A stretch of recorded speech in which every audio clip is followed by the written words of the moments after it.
nomination.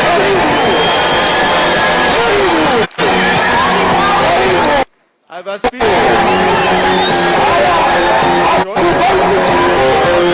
Unajua kwa tuzungumze kimombo kidogo. Hata watu wa nje watusikie, si ndio? So please allow me. Ladies and gentlemen, this is not just another party delegates congress. It is the day marking a turning of a new leaf for our country, a new chapter. Itweka. When the party leader and I first discussed my joining Safina as the proposed presidential nominee, I fully understood the challenge and the opportunity.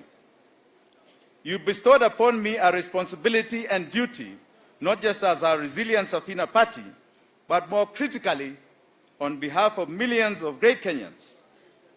We are ushering in a new chapter for our country.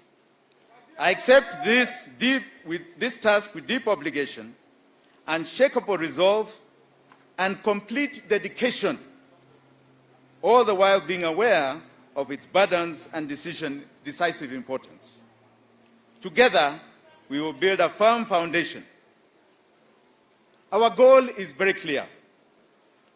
We are an instrument of transformational and systemic change. We are ushering in Itweka,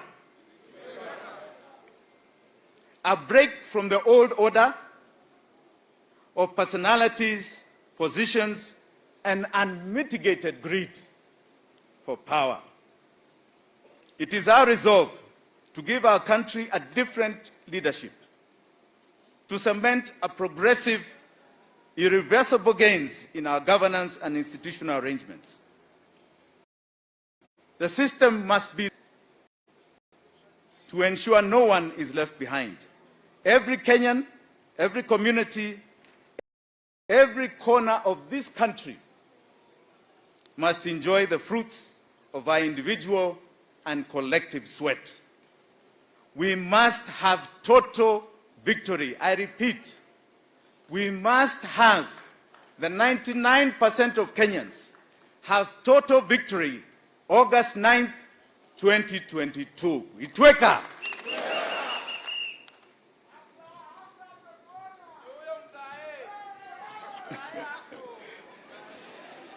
Safina Party has a storied history of being an instrument of real change, even in moments of adversity. I stand for the presidency of this party to create an alliance of all Kenyans. And I want to read something, because one question I have had throughout is, why are you doing this? Wewe Jimmy unakaa mzuri, sasa unataka nini na siasa? Why are you doing this? I want to be categoric. Categoric. Wajua, in this world, when you reach my stage and age, you understand fully what Itweka moment is. In every man's life, there comes a moment when one must search for a cause, a work, an ideal under which he must give himself. Whether he says yes or no is a challenge to be determined in the future. There comes a moment when we become tired of trying to fill a bucket that is leaking. From inside, as we must get a new vessel. There comes a moment in a man's life when, to get where we have to go, where there are no doors or windows, we must walk through walls. There comes a time in a moment of a man's life when he must choose to stand or run. A moment when you must look up the bench and you have to say to yourself, can't anybody play this game better?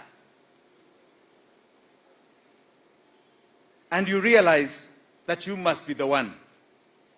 There comes a time when a decision by a man to get into the arena has often been made by the difference between or mediocrity of a nation. That is why I am in this. The system is rigged and is broken. It is for the very few. There was a time, as you saw here, my party leader stood up from his offices in Electricity House. He was one of the most successful lawyers at the time. And he came out of his profession to risk his life to fight for the human rights liberation, second liberation, which we have today. Kenneth Stanley Jindo Matiba is another one such hero. This is not necessarily done by the people who are in politics. It takes all of us, especially the young people I see here, to say this time we are going to be involved. No matter what, it is our time, it is our lives.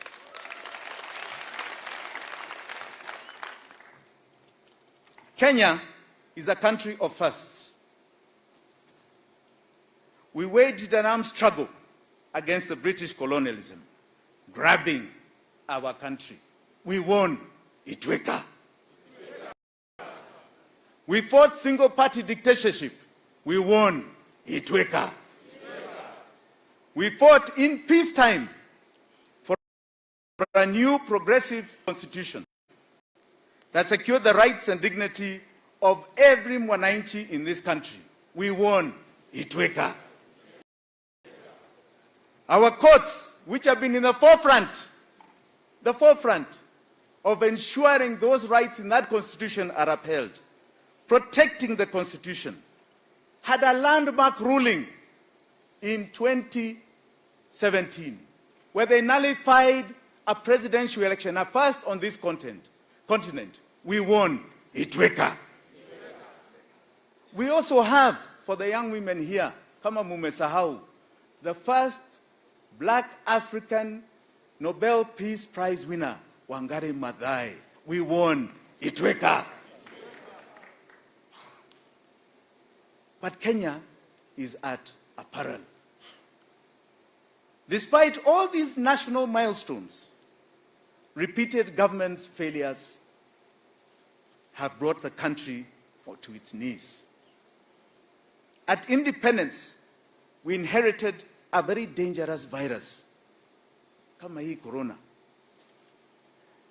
It has been mutating in every election cycle since 1964, taking different names, taking different colors, taking different shapes.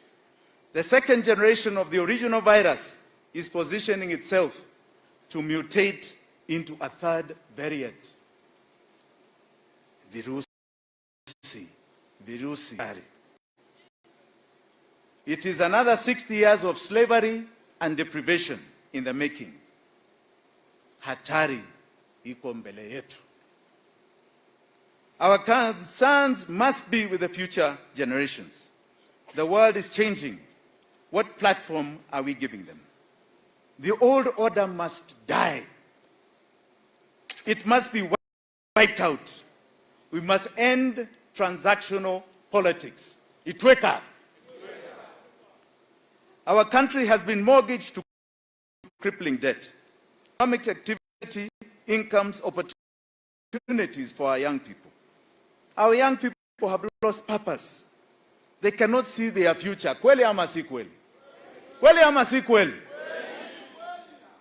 Their dreams and aspirations have been shattered. Kweli ama si kweli? We must never pay a debt that has been borrowed so that people steal. Kweli ama si kweli? Every cent must be accounted for. There's propaganda out there ya kwamba Kenya is the 6th wealthiest nation in Africa. Mumesikia hiyo? Let me give you some bare facts. Out of 17 million employed Kenyans, 17 million, munashika hiyo? Only 79,000 earn 100,000 shillings a month. 100,000 shillings a month. That is less than $1,000 ulimwengu. That is 0.5% of the people of the workforce of Kenya who earn 100,000. Sio ni aibu sana? Out of every 100 Kenyans, 53 today cannot put food on the table. Hiyo ni aibu ama si aibu? We are talking about fellow Kenyans. There was a time, it was 38, not too long ago, 10 years ago. In February of this year, in 2020, the central bank governor, we are distorting their mouths. The central bank governor faulted the country's economic structure, which has been delivering growth without job creation or rising income. Yani unaonesha GDP is rising, but the jobs do not exist.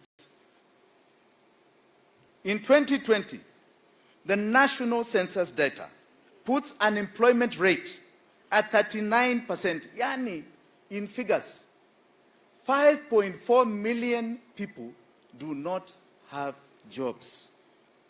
This is quoting a national socio-economic disaster.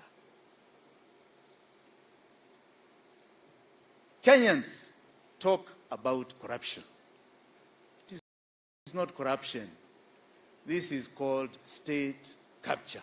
Itweka. Today's Business Daily ya leo inasema out of a survey of 146 countries in the world of unhappiness, yani the top being the happiest, the bottom of 146 being the unhappiest, Kenya iko 119 unhappy.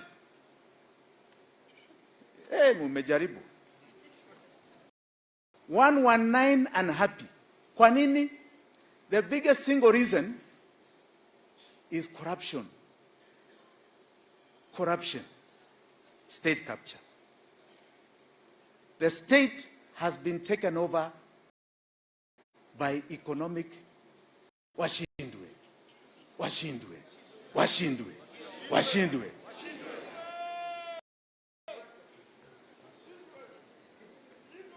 State capture has not only suffocated Kenyans, it has made it impossible for our small businesses to thrive and grow.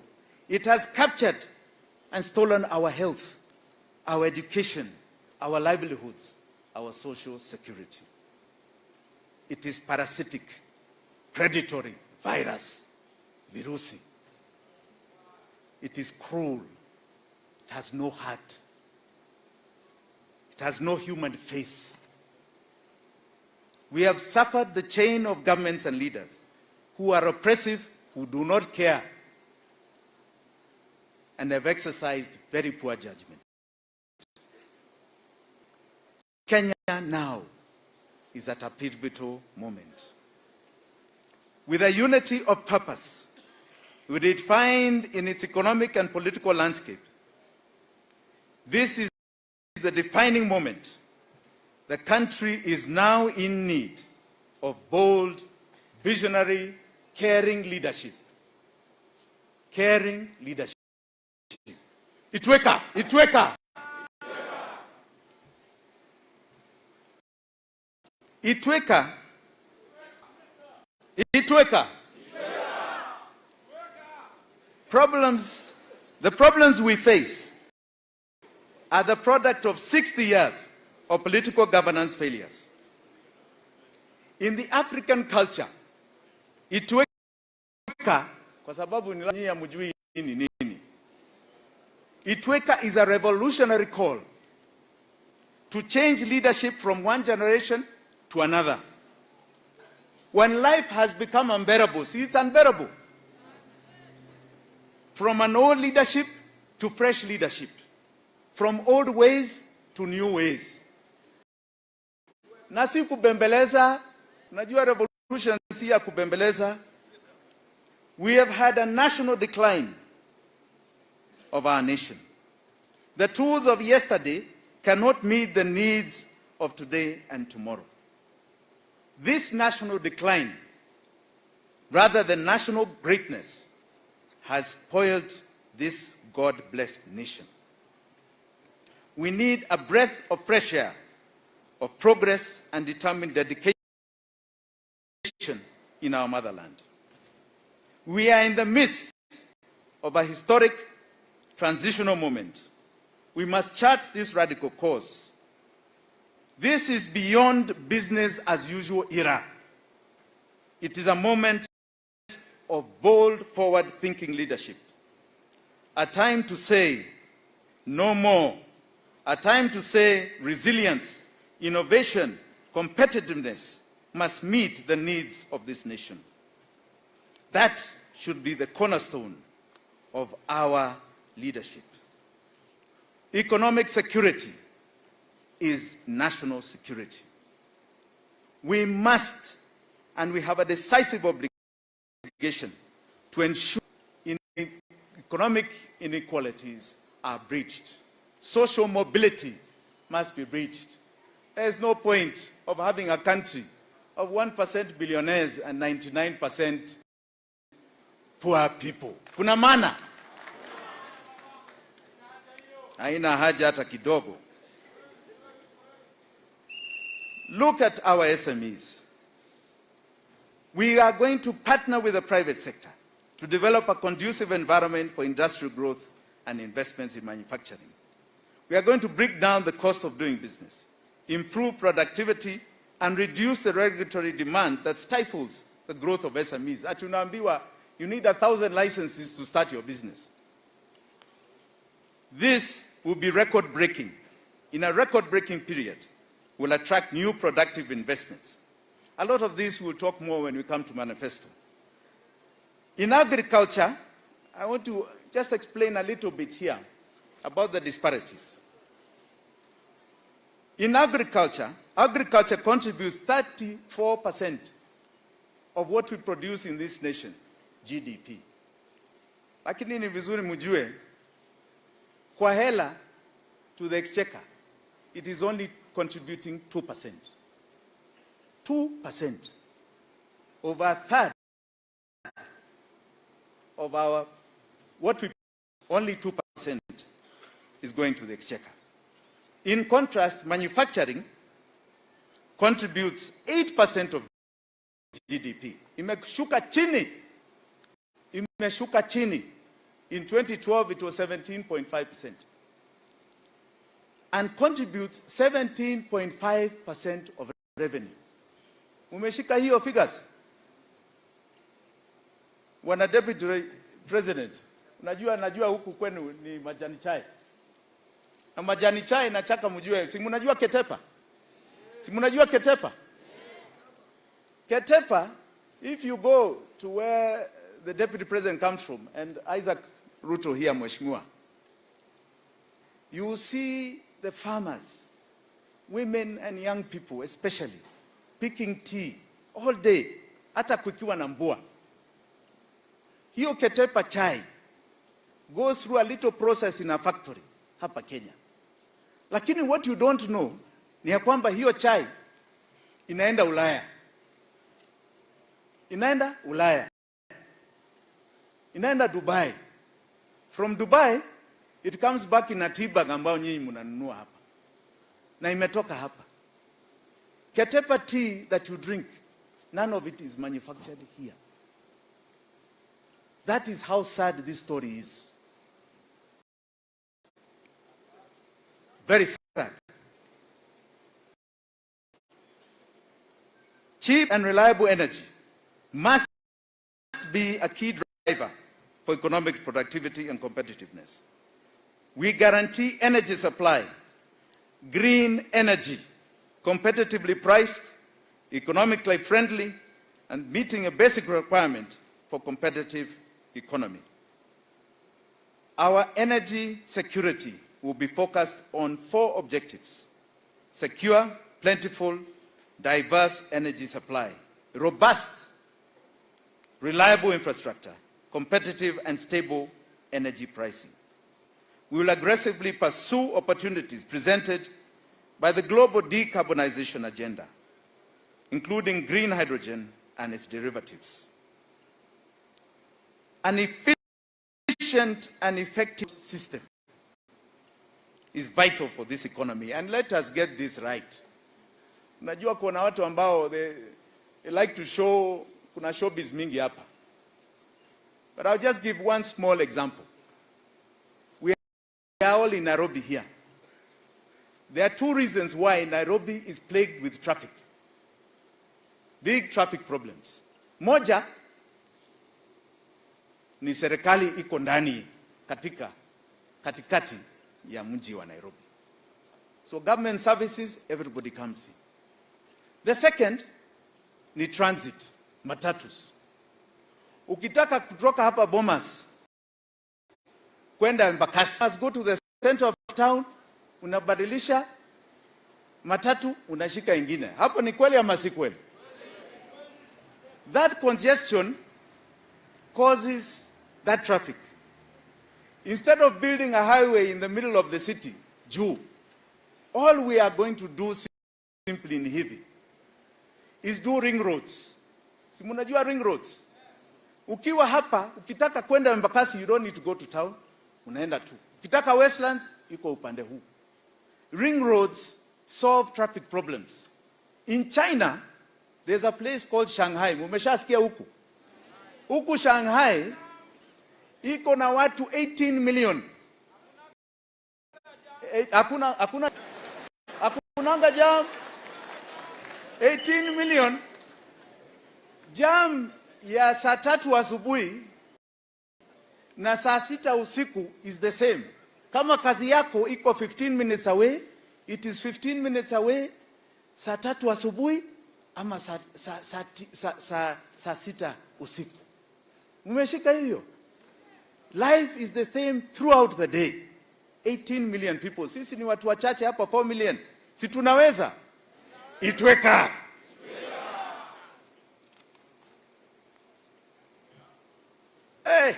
Nimeona wa vijana wengi hapa.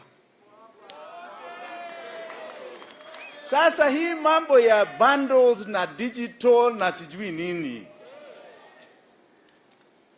Kwa hesabu yetu tumefanya bundles zenu yote to give people 2,000 shillings worth of bundles. Hiyo ni pesa mingi. Ni muhimu sana. That is something that is affordable by this country. Because what we want to do, unajua kuna conquest agenda, na agenda ni information. We want you to get bundles because that is where job creation, self-employment, creativity inatoka. Kweli ama si kweli? Kweli ama si kweli? We want the world to download you. Si nyinyi muna download the world. Munashika? Hiyo ndio conquering huku nje. Isi bao nyinyi you are being conquered all the time na information ya huku. Itweka.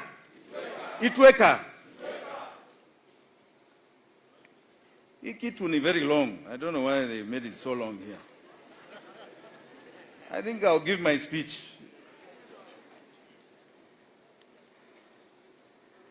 I want to articulate, because above the speech is very long. I want to articulate something that's very touching to my heart. You know, we are a country that must today, and from today on, say you cannot be happy when you see your fellow Kenyan hungry. Wajua kimila za zamani, your neighbor never went hungry. The other day, I saw a truck ya food relief ambayo ilikuwa imeoverturn hapo Roysambu. Mliona hiyo? And I saw people in Roysambu going for that food. Na ujue hiyo chakula inaenda kwa wengine ambao hawana. But they are so hungry, na ni hapa tu Nairobi. Hapa. We cannot talk about the pride of a nation when our people do not have anything in their stomachs. Kweli ama si kweli?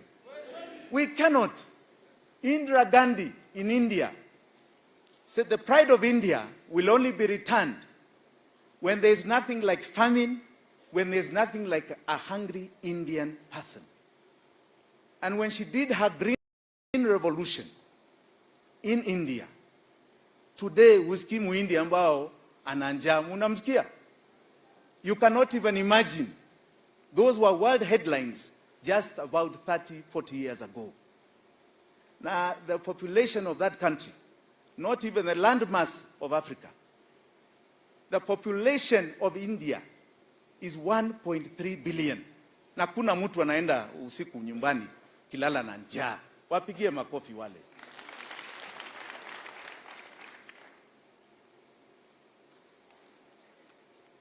Let me talk to our skilled human capital.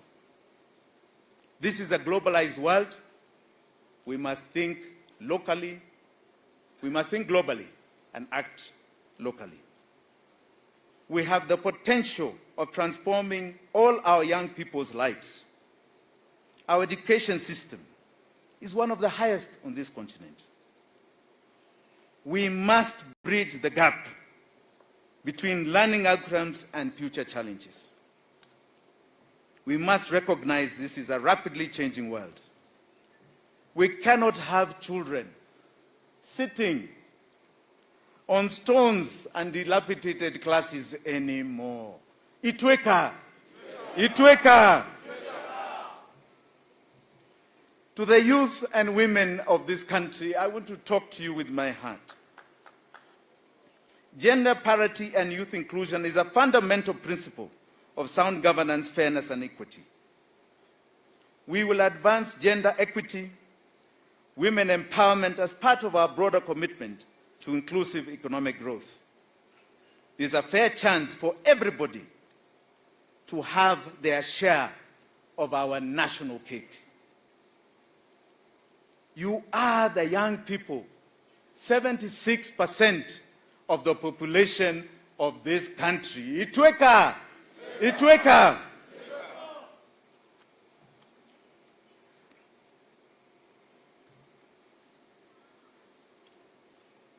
Najua, I was here a little while ago when ANC party leader launched in front of my good friends what he called an earthquake moment. I want to give you the significance of the ark. The significance of the ark. We have committed. It is now the period of economic revolution. Every Kenyan must attain what is guaranteed and enshrined in Article 43 of our Constitution. Your social and economic rights guarantee the following. Amuskize, yani iko kwa katiba. It guarantees food in your stomach. It guarantees and says you have a right to education. You have a right to water and sanitation. You have a right to health. Let nobody act as though they are doing you favors. Kupatia hiyo nyinyi. This is not about favors. It is your right. It is your right.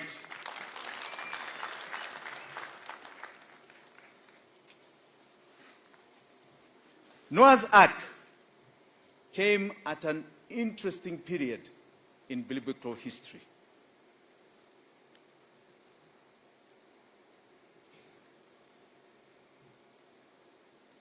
Noah was 600 years old. God released the rains that lasted 40 days, causing the floods. Noah and his wife and sons and their wives, along with animals, were taken aboard the ark. They were spared the flood and survived. But every living thing outside the ark was destroyed in the waters of the flood.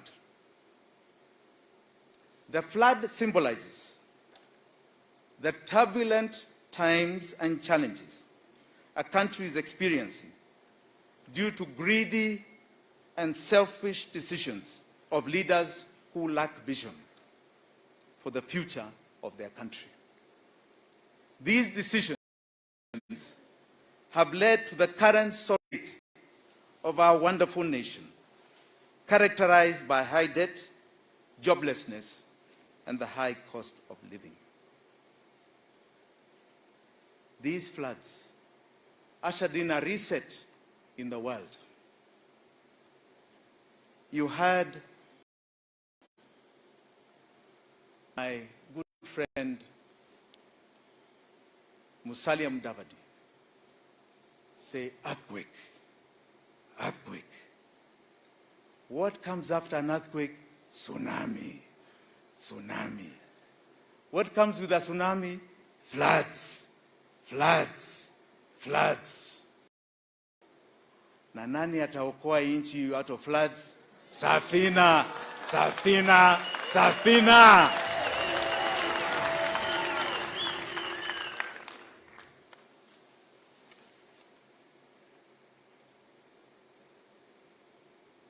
Let me announce here today that those who have played a part in the destruction of the rule of law, the economy, and the livelihoods, one day will be brought to book and held accountable.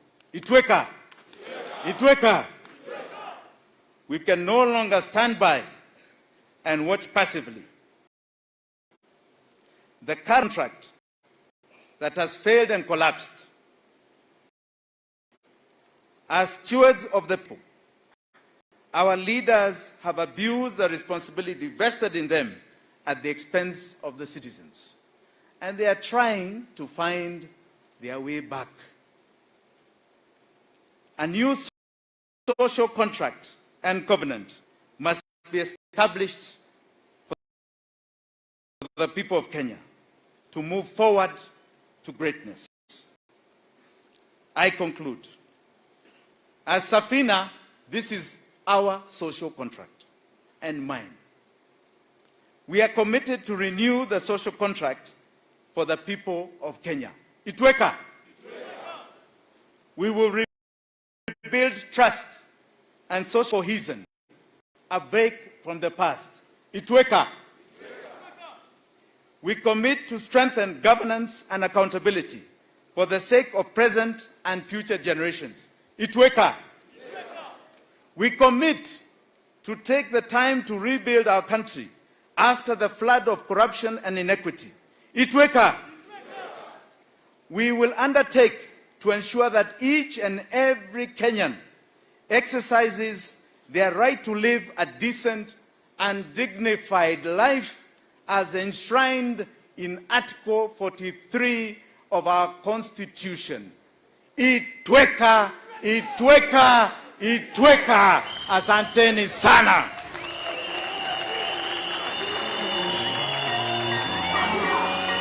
Good, good.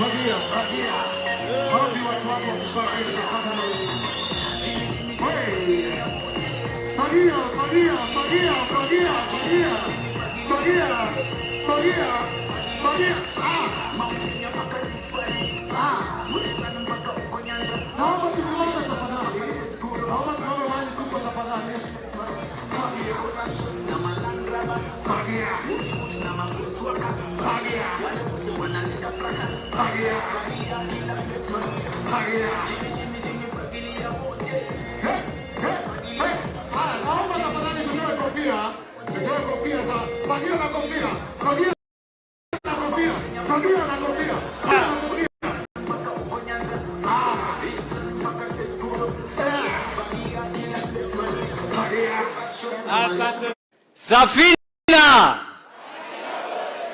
fagia wote, tuomoke pamoja. Asanteni. The party leader, Mr. Honorable Paul Mwite, His Excellency, our aspirant, Jimmy Richard Wanjigi, His Excellency, the Deputy President of the Republic of Kenya, Mheshimiwa Ruto,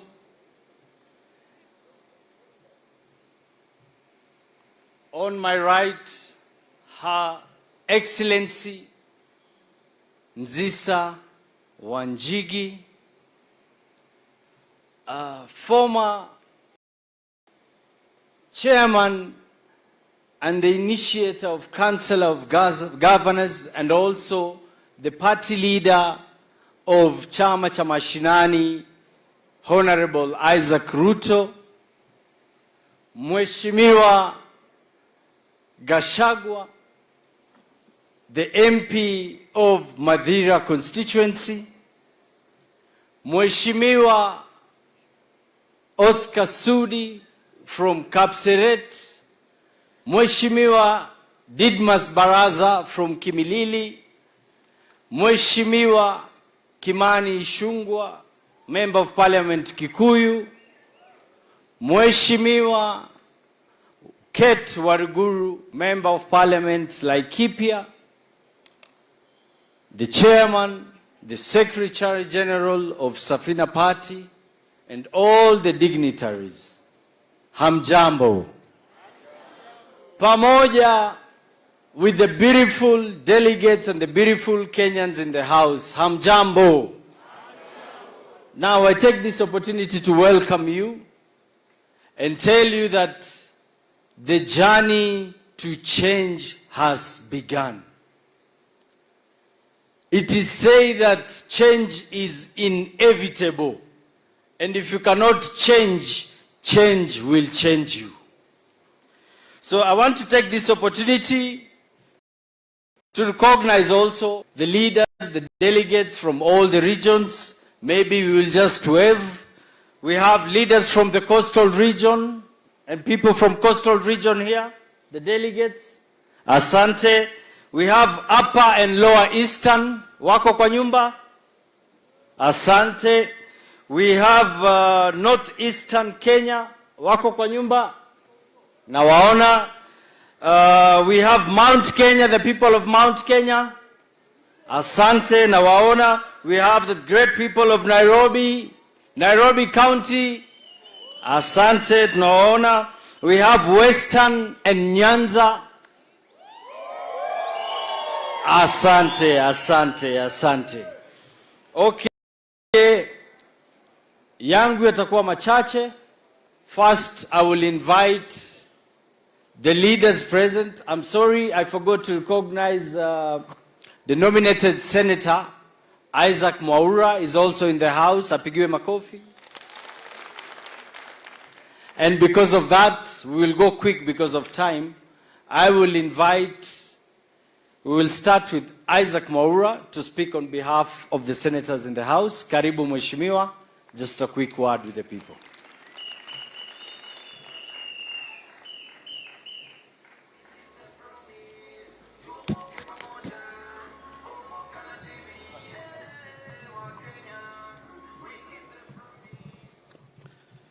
Safina! Safina! UDA! UDA! Thank you very much.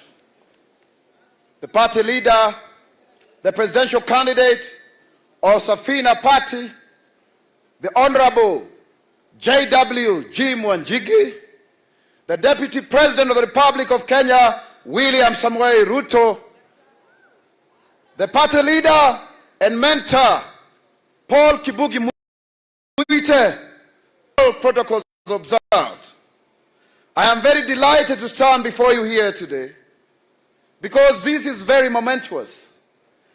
This journey to come to your NDC started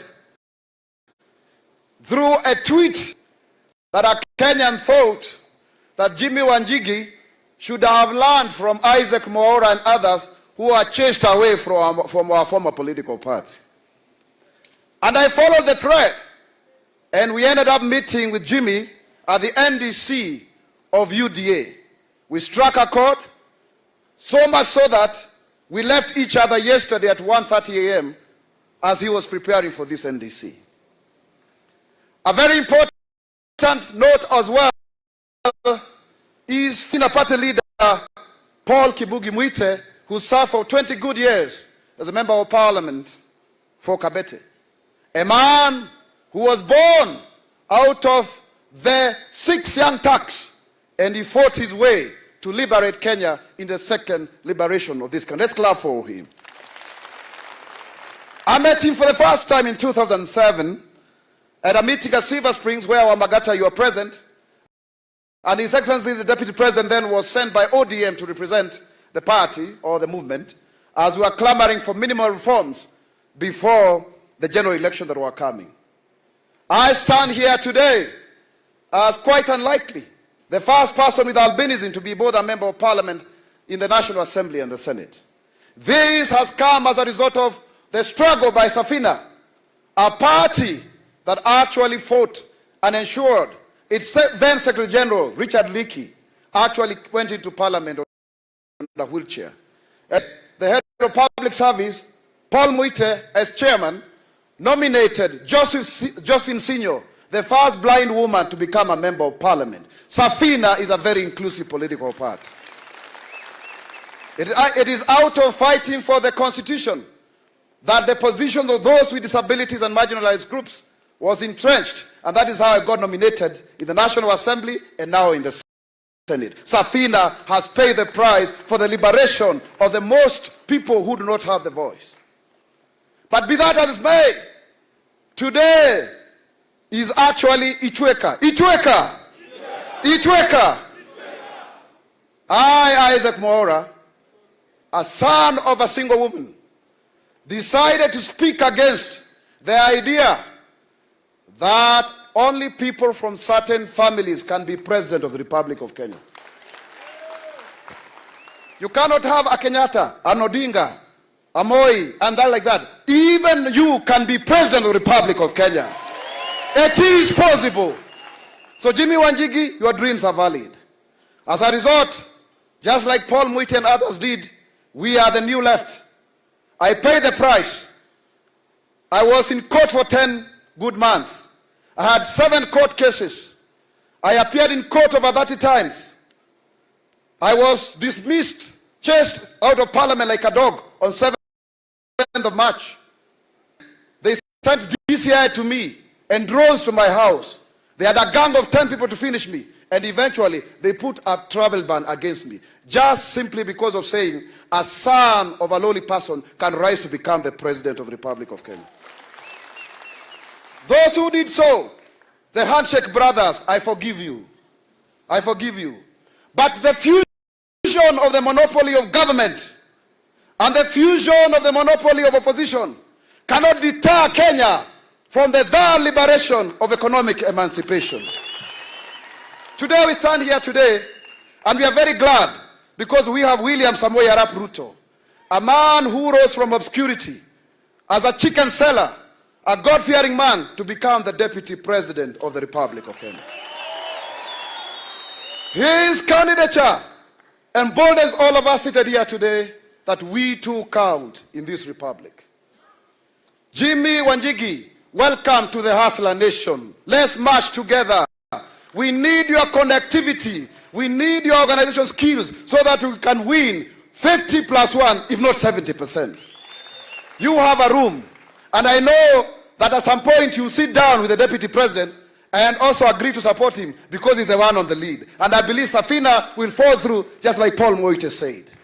Our difference, as I conclude, is that those who are fighting us believe that it is their privilege to rule over Kenya, that we are slaves, like we are rent seekers, and we must be remaining very grateful that they gave us an opportunity to serve. We want to tell them, no, the tree of freedom was fought with blood. We shall fight for our space because we too count. Finally, they want to change the constitution because they faced existential crisis. One of them was finishing 10-year term. He couldn't run again. The other one was getting too old. He's 77. Let him retire, just like Paul Mwite has left Safina to Jimmy Wanjigi.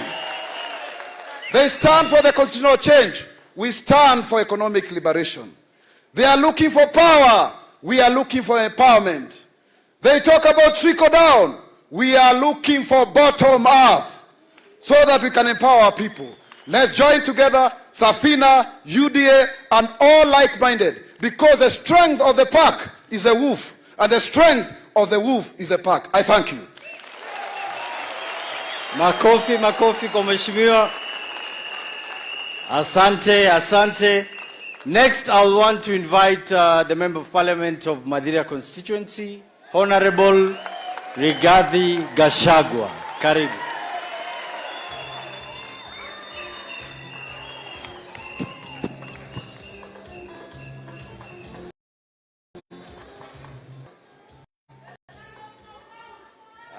Thank you very much. I want to take this opportunity to congratulate the Honorable Jimmy Wanjigi on your nomination as presidential candidate for Safina. I say congratulations. It's a step in the right direction. You have been in private business. You are now welcome to the public world and make change from where the real action is. Pongezi sana.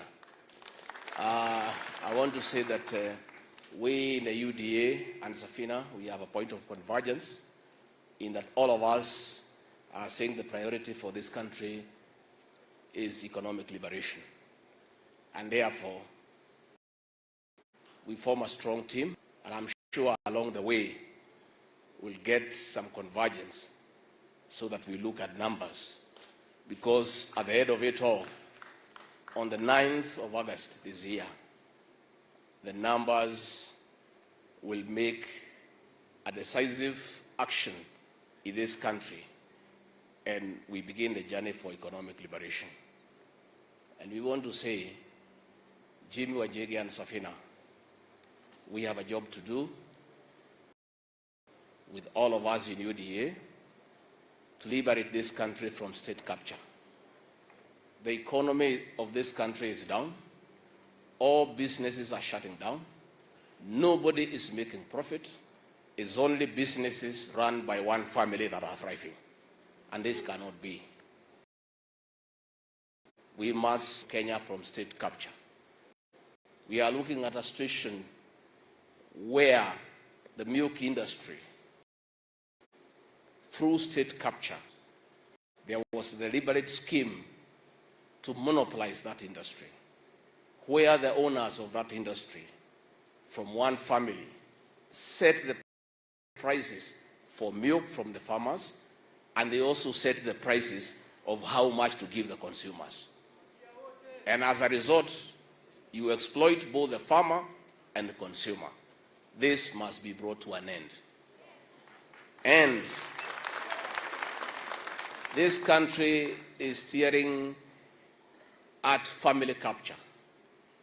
The project that is being pushed around is a deliberate scheme of family capture, where 3 families have sat down and decided to rule Kenya for the next 200 years.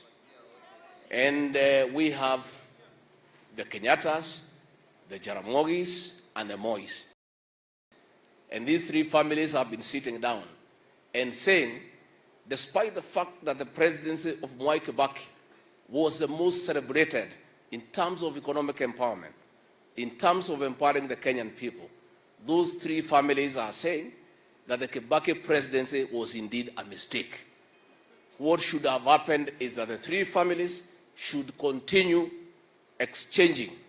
We had the Kenyatta, we had the Moi, they say the Kibaki was a mistake. Now we have the Kenyatta, they want us to go to the Odinga, then we go back to the Moi, then we go back to Kenyatta. Is it possible? It's not possible. So the people of Kenya must stand up to the planned family capture and come up with the leadership that will put the interest of the people of Kenya first. And the 3 families are not interested about the people of Kenya. It's about protecting their family and business interests. And the people of Kenya must stand up to that. So the people of Safina, as you fagia water, you need to get the rubbish you fagia we put it in a wheelbarrow and take it to the sea. Asanteni. Asante, asante mheshimiwa. Makofi kwa mheshimiwa tena. Raundi hii naona tukijipanga vizuri, si kweli? Haya, now let me invite mama machachari, mheshimiwa wa Laikipia, mheshimiwa Kate Waruguru.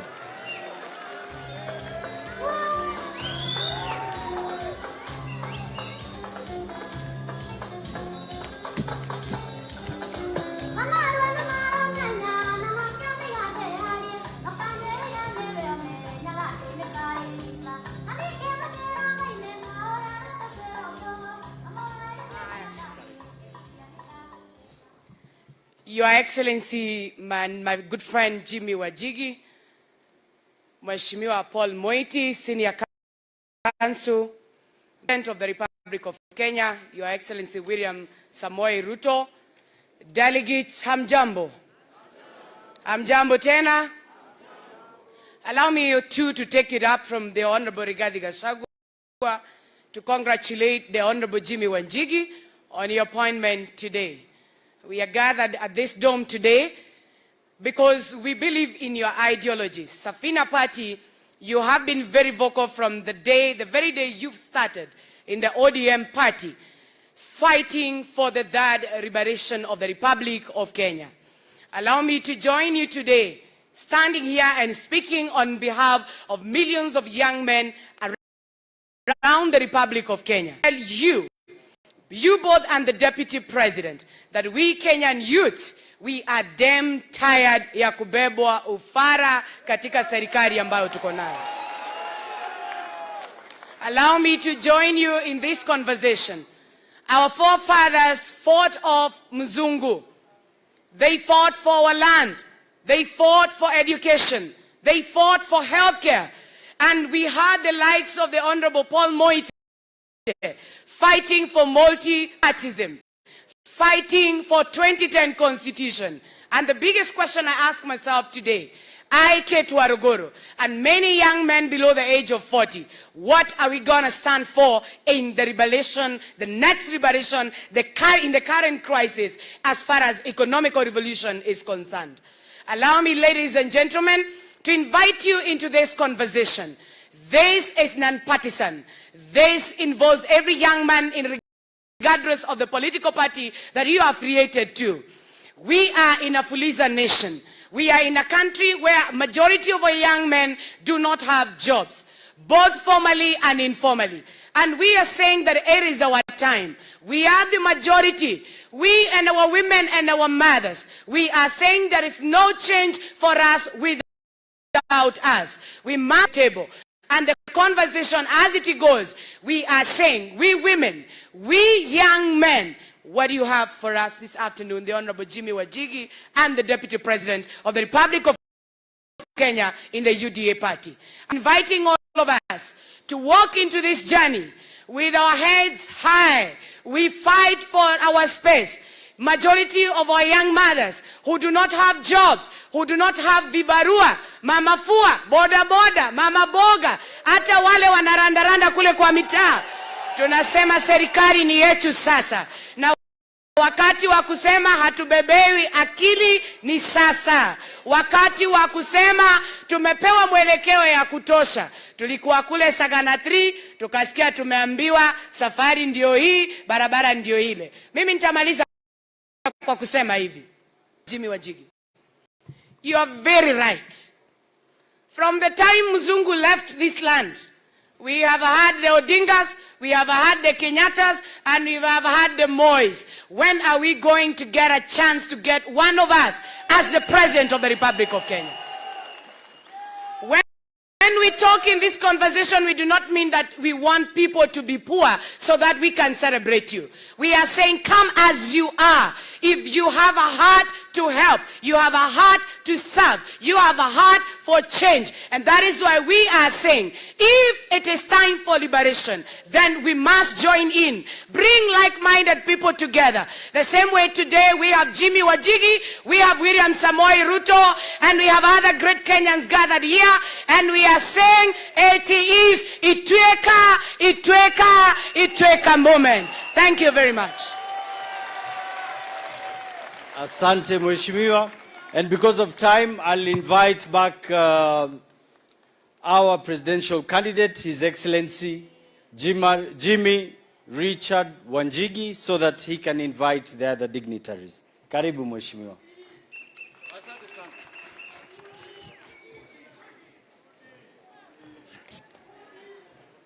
Haya.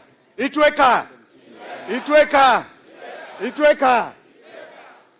Sasa unajua, we have very important guests here.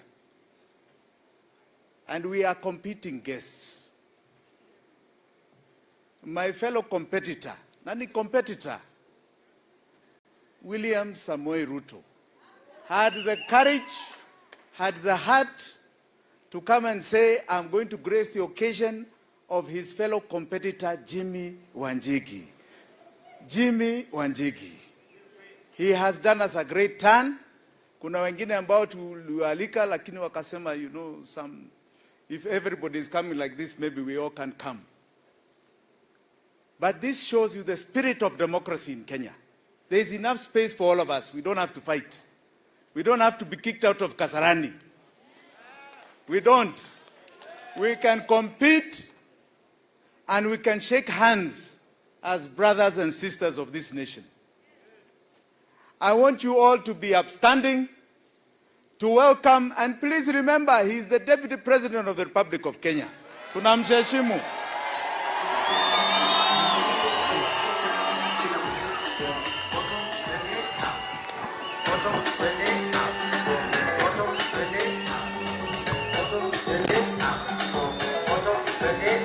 My brother,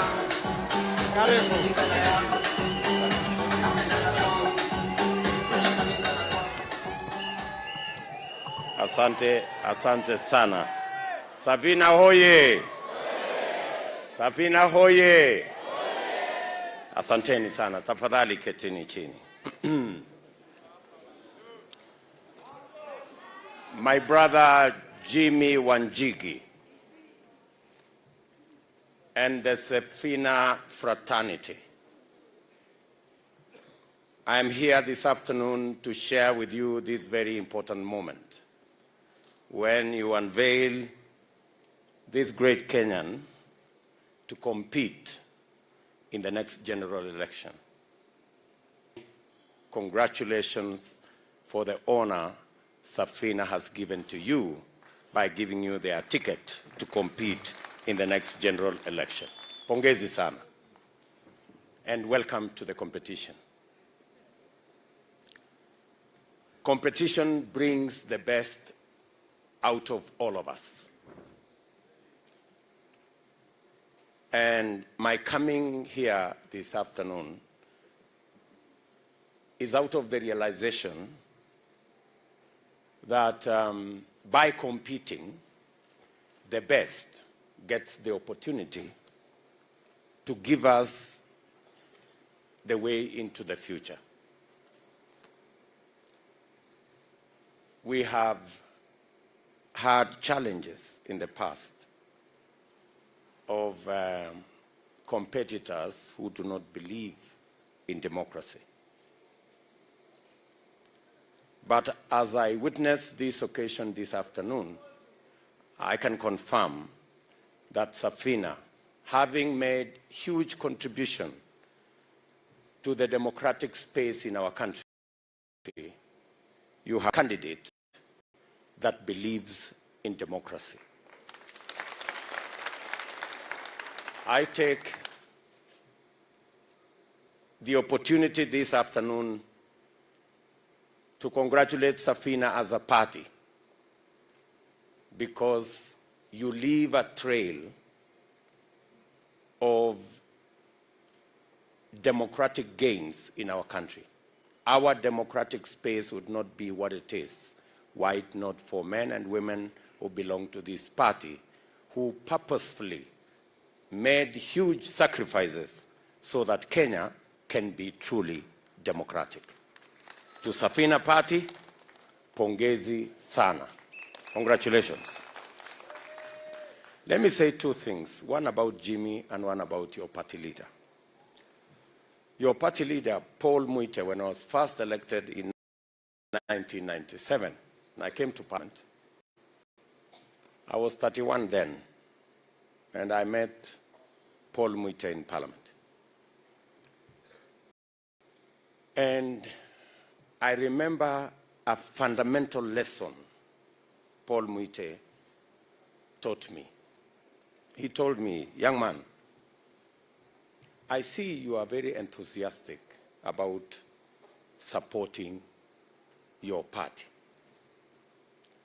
But I want to tell you, the best way to support your party is to criticize it when it goes wrong. That was a fundamental lesson to me. That you must never be a sycophant. You must never support the wrong things. Then when time comes for you to say what is right, if your party is not doing the right thing, you should stand up and say, thank you very much, Paul Muite. That lesson has really helped me in my political journey. Jimmy Wanjiki is a great friend.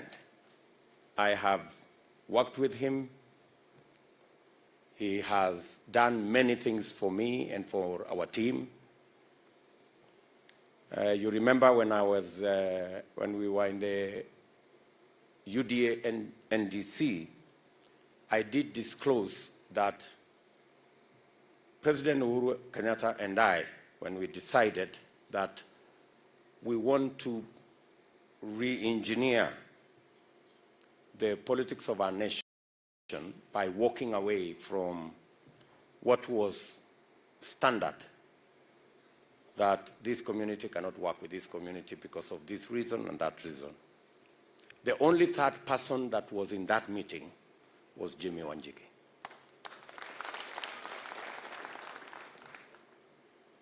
And I remember telling him in our NDC that he still keeps the original agreement signed between me and Uhuru Kenyatta. So I don't know when, Jimmy, you are going to deliver that so that I can keep it as a souvenir. But having said that, I have listened to Jimmy, and I have heard Safina, Fagia Wote. And so I was asking Jimmy while seated there, this Fagia Wote, there are some who are being swept out. I'm sure there are some who are being swept in. So in the process of Fagia Wote, I hope you will sweep our competitors out and sweep all your friends in.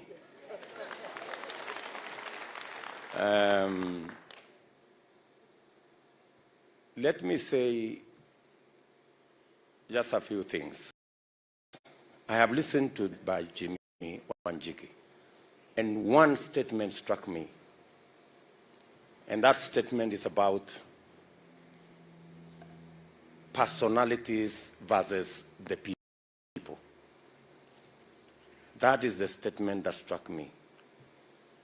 And that defines the moment where in the history of our nation there is competition between personalities and personality cults and personality politics vis-a-vis the people and the institutions that facilitate the people to participate. There are two sides to this competition, and the clarity, the difference between the two sides to this competition is like the clarity between day and night. Our competitors believe this is a constitutional moment. We believe, together with Safina, that this is an economic moment in the history of our country. Our competitors believe that this is a constitutional moment because they want to change the constitution to create jobs so that leaders can benefit. We believe it is an economic moment to change the economy, create jobs so that millions of young people and millions of Kenyans can have access to jobs. They believe, our competitors, this is a constitutional moment to change the constitution so that you can give the president more power to undermine the legislature by appointing ministers from the legislature. We believe this is an economic moment to create access to close to 15 million Kenyans who today, operating in the space of micro and small enterprise, they have no access to credit, and therefore their struggles are harder. We believe changing the economy to create credit for millions of young people is not about leaders, it's about the people.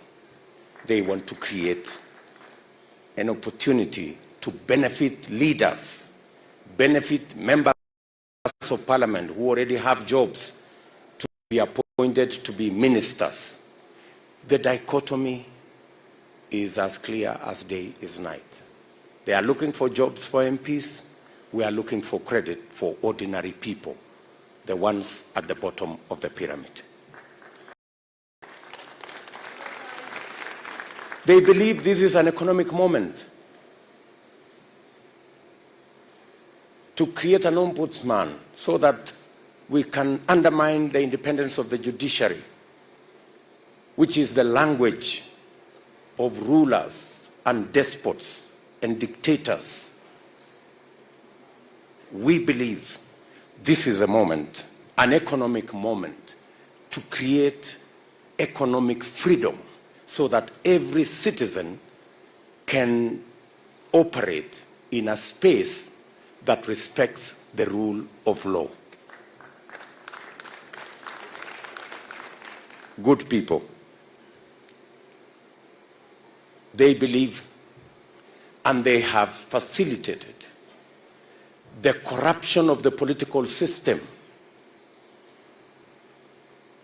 to merge the opposition and the government,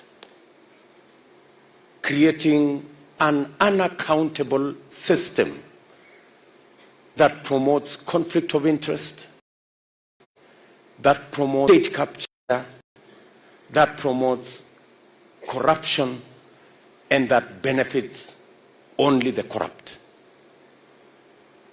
We believe, as the people of Kenya, that proper political formations with clear checks and balances that respects different political formations with a governing party and an opposition party creates accountability, better use of national resources, and ultimately benefits every citizen and creates a country that leaves nobody behind. So this contest is as clear, and the sides are as clear as day is from the night. And that's why I came here, because Safina shares the same belief in an economic moment in this election, the way UDA does. Finally, na pengine nitasema kwa Kiswahili.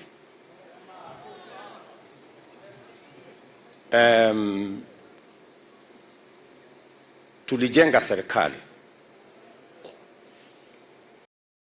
na tumejenga reli, tukajenga barabara karibu kilomita 10,000.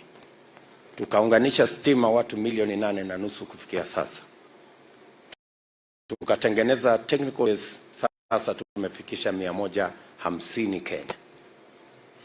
Lakini mahali nimeketi leo, naamini serikali tunayotengeneza kwa mapenzi ya Mungu na wale wote ambao tunakubaliana ya kwamba wakati huu ni wakati wa uchumi, ni ile serikali ambayo itaweka pesa kwa mfuko ya mwananchi wa kawaida. Na njia ya kuweka pesa kwa mfuko ya mwananchi wa kawaida ni kuhakikisha kwamba wale vijana karibu 4 milioni, Jimmy amesema hapa watu 5 milioni plus, out of that 5 million, kati ya hawa wa Kenya ambao hawana ajira 5 milioni, 4 milioni ni vijana.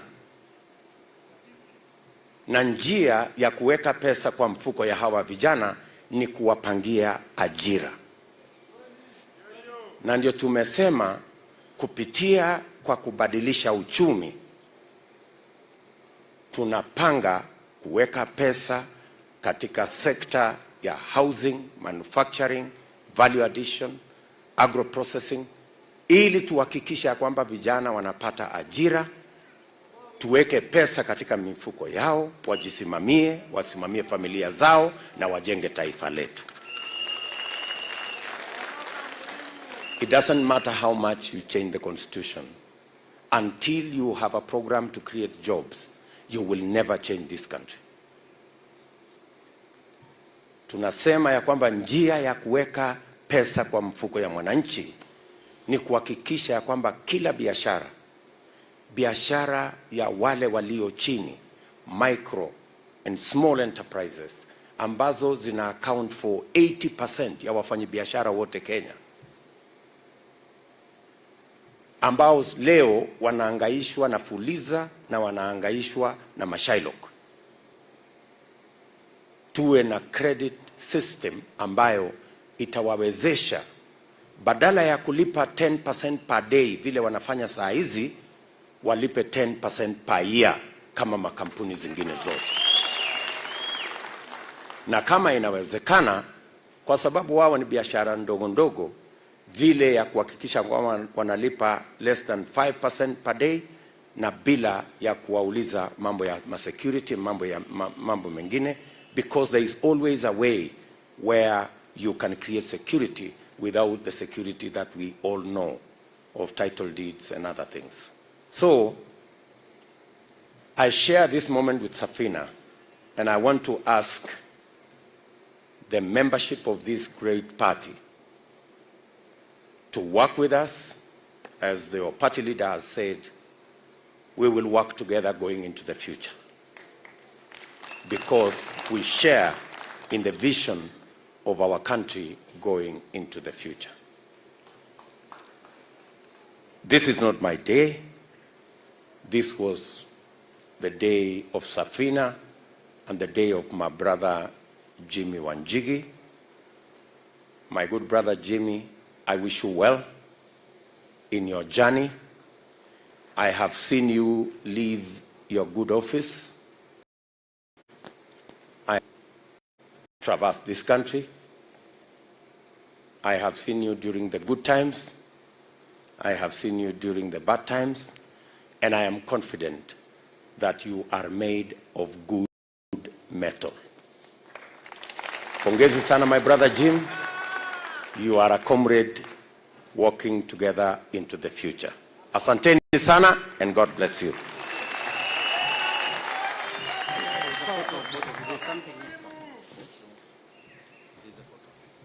Thank you, Jim. Asante sana. Asante sana. Makofi kwa Deputy Rais.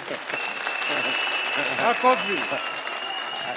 You're made of good metal. Asante, and so are you, my brother. Asanteni sana. God bless you. Asante. God bless you. Thank you, my brother.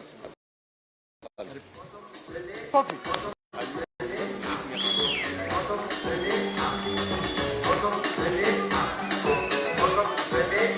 Haya. We have a party leader who is also an old friend, Isaac Ruto Mashinane.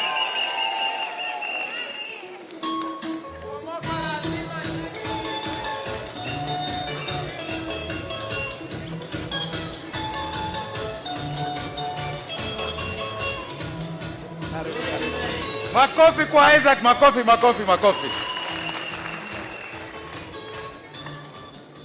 Asante sana.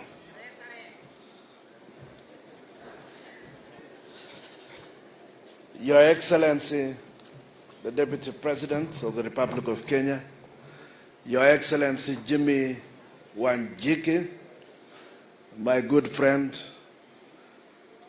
also the party leader, Bwana Paul Muite,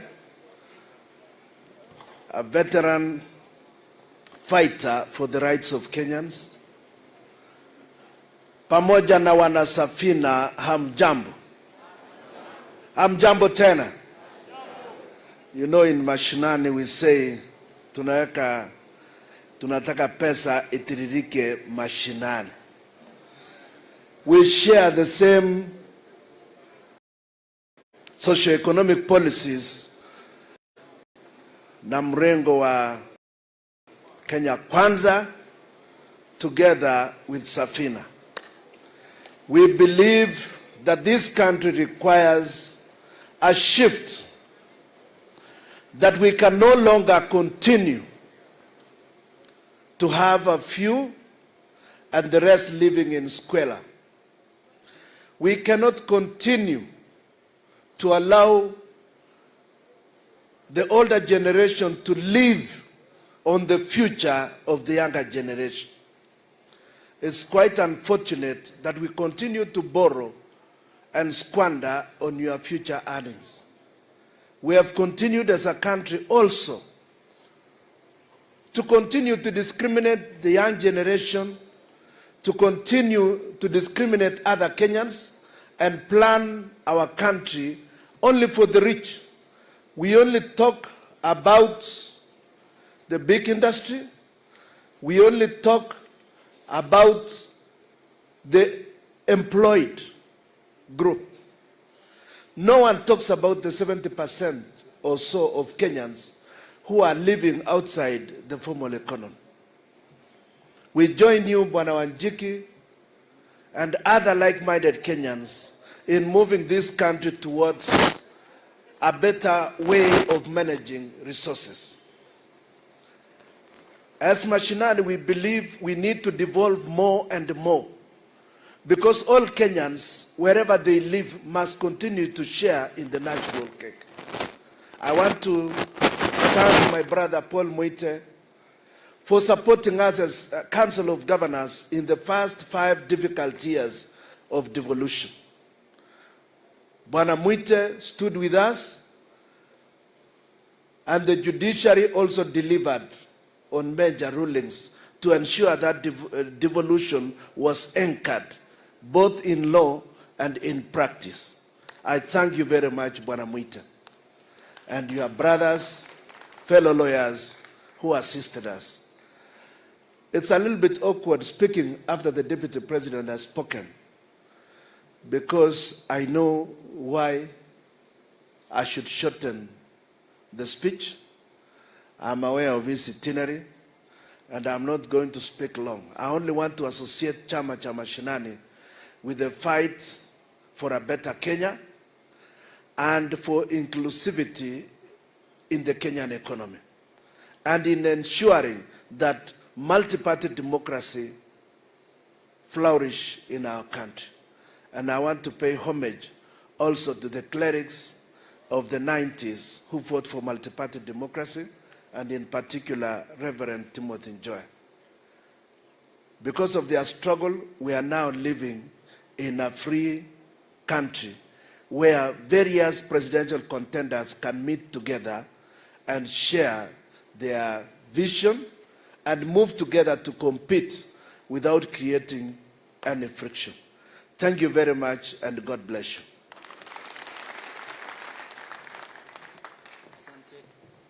Asante, Mheshimiwa. Now, quick sense of time. I want to welcome the Member of Parliament of Kimilili constituency, Honorable Didmas Baraza. Karibu.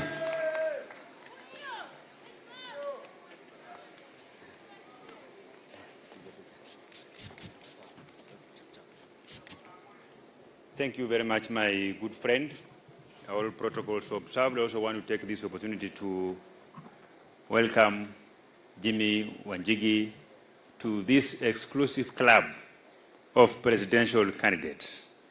And I want to assure him that we in UDA, we value friendship, and we believe that if we work together, we will be able to fight the enemies of this country, being unemployed, bad governance, especially where individuals walks to KEMSA and picks billions of shillings, the money that was supposed to assist this country fight COVID-19. I'm particularly more happy because in UDA, the party that's led by the Deputy President, today when you meet very many young people on the streets, they will tell you that even if you find yourself in a situation where you have to sweep toilets to earn a living, that even if you find yourself that you have to wash cars to earn a living, that should not kill your dream of being President of the Republic of Kenya, because we believe that this year is the year where it to be lifted, that we can only come from a particular family to be President of the Republic of Kenya. And by so doing, we will work together with all people, all persons who are alive to the fact that the economy of this country need to be changed, so that we begin from bottom up, uchumi bora, pesa mufukoni, and an equitable environment of doing business for all Kenyans, not an exclusive club for certain families, so that we can bring the cost of living down and we move forward. As I finish, I want to ask Safina that please, mukifagia wote, musifagie sisi, fagia wale wakora waliingia huko KEMSA, wakachukua pesa ya COVID-19. Nimeambiwa juzi na Auditor General, ati baada hata ya kuchukua hiyo pesa hawakutosheka. Ati wamerudi, imagine ati mpaka kondom pia wameiba, sijui hiyo kondom wamepeleka wapi. Na nilikuwa najiuliza kwa nini huyu Paul Muite wakati alikuwa Ford Kenya, with all his brains, it was difficult for Honorable Paul Muite to work with the Oginga Odinga, the father of Raila Amolo Odinga.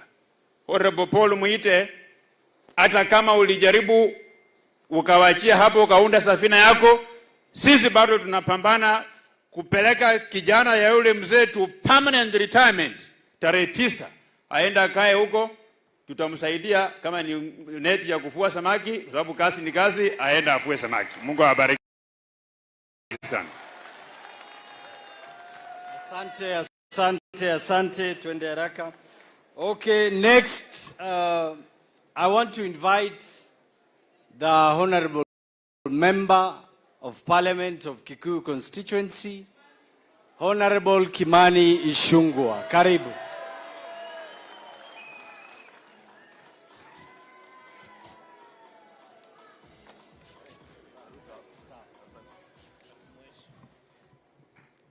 Thank you, Steve.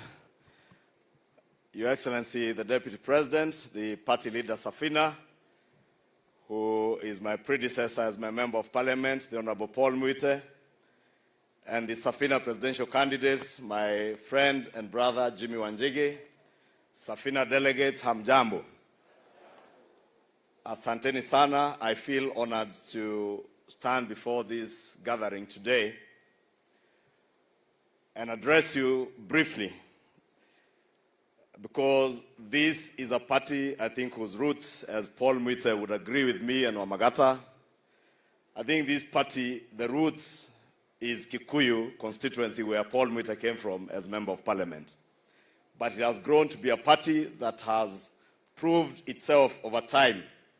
From the time Safina was registered, it has served this country even without members of parliament in parliament or MCAs and councillors, it has continued to exist as a political party and strengthened our democracy. And we cannot fail to mention the great work and the huge contribution to the growth of our democracy that the Honorable Paul Mwite has played in this country. And I must congratulate my brother, Honorable Paul Mwite, because he is a man who appreciates what he is worth and knows how to hand down power and instruments of power within the party and even in the country, because for the time I have served as Member of Parliament for Kikuyu, I have only but benefited from the wisdom of the Honorable Paul Mwite. I came to know Jimmy Wanjigi when I was elected Member of Parliament around 2014, and we have grown and become good friends since then. If you read the Public Investments Committee report on the SGR report, it had a lot of inputs on information that was given to us by Jimmy Wanjigi. And it is indeed Jimmy Wanjigi who, over a cup of tea, advised me that we should advise the president not to take that railway beyond Nairobi to what is now called the railway to nowhere, into a private farm in Naivasha. But we were never listened to. Let me take this opportunity to congratulate you, Jimmy, and ask you to continue walking and working with us to liberate this country from the economic terrorists that you have just said, who are governing this country and who imagine they not only own this country, but they own all of us. It is indeed true that they have come to believe that right after independence and their fathers took over our land, the land our forefathers and our fathers fought for, being the primary factor of production land, and the other four factors of production, one of them being labor, I believe these three families, the Kenyatta family, the Moi family, the Odinga family, when they look at the rest of us, they see laborers, they see slaves that should be slaving for them, and we should thank them that we had the privilege to serve them. It is time now to tell them that we are not slaves of three families in this country. We belong to this country. We shall reclaim our country, and we shall end the economic servitude that you have subjected us to. And that is why I join the Safina fraternity in congratulating my brother Jimmy and asking you, as Safina, when I look at this Safina, this ark, ukiona ikicheza pale, ikiwekwa mguu mbele, iwekwe mbili nyuma na handles inakaa kama wheelbarrow. Na naona tukishikanisha hii wheelbarrow na Safina, tutaweza kukomboa nchi yetu from these people who believe that they own our country and they own us. We must prove to them that if Moi could become president, if Kenyatta could become president, even Jimmy Wanjigi can become president, just like William Ruto can become president. And even you seated here, irrespective of where you are born, you can become a president and a leader in this country. And that is a country that we ought to all build. And I want to encourage the moment. This is an economic moment. It is an economic time for us to liberate our economy and our country from the servitude of those that believed they owned this country. Na nataka niseme kwa kumalizia, haiwezekani ati wale wametuweka kwa shida walizotuweka ndio watakuwa solution ya hizo shida wametuweka. Ile shida, and Jimmy engaged me when I was chair budget and appropriations in the National Assembly. And I must confirm here today, Jimmy, that part of the wisdom you shared with me on economic management, I shared it with President Uhuru Kenyatta, and I warned him that in a short 2 to 3 years, this country's economy will go to the doldrums if we do not act right. But again, because of state capture, because of conflict of interest, there was nobody to listen to us. We have time now to listen to each other. Between Safina, UDA, and all the other political parties in Kenya Kwanza, we can liberate this country and hand it back to its true owners, the people of Kenya. Asanteni, Mungu awabariki. Asante Mheshimiwa, asante. Poleni, I know you really wanted Honorable Sudi to speak, lakini ameniambia kona homa na sauti imepotea. Lakini naomba asimame awasalimie. Just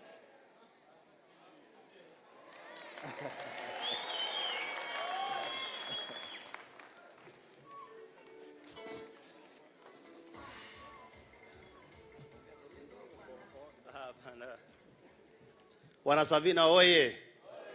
Unajua mimi mdosi akiwa hapa mimi siongeange. Rafiki yangu Jimmy Wanjigi, kiongozi wetu wa inji, naibu wa rais, viongozi wenzangu walio hapa, wana Nairobi na wana Kenya, mjambo. Yangu yatakuwa tu maneno mawili peke yake. Ya kwanza, nataka niambie rafiki yangu Jimmy pongezi sana, kwa sababu unajua Jimmy amekuwa mtu wa mkono kwa muda mrefu wa Rais Uhuru Kenyatta na William Ruto. Lakini sasa ameinuka, ameenda kwa kiwango tofauti. Na mimi nataka nikuambie my friend, nimesikia ile maneno umesema hapa. Nataka nyinyi wote wenye mnawania rais, wenye mnasema mnataka pesa mfukoni kwa wananchi wa Kenya, mpunguze Kiingereza yenu sasa. Mkutanishe hiyo akili yenu yote mfuko ya hao watu. Kwa sababu mimi nataka ni